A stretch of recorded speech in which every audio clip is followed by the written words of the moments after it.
وكيف القرآن حاكم بني إسرائيل محاكمة عظيمة لأجل تعرفون أن معركتنا مع اليهود والنصارى ما هي معركة فلسطين. معركة فلسطين نحن كلنا في الجيوب يعبث بنا كما يريد. هي معركة ديانة، معركة عقيدة، معركة علم.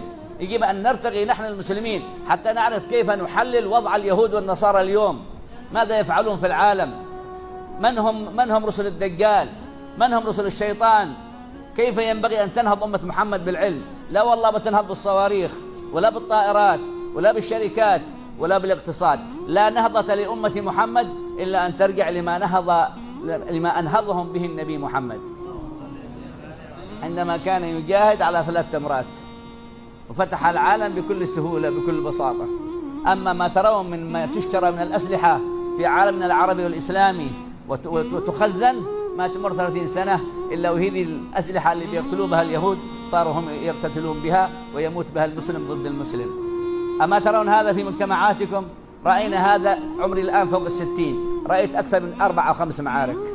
سلاح المسلمين اللي يشترى من عرقهم يقتل به المسلم، واليهود كل يوم يزدادون همة، يزدادون قوة، يزدادون منعة، والعدو الكافر يمدهم والشيطان يؤيدهم، والمسلمين يتخاذلون، لا هم في علم ولا هم في اقتصاد ولا هم في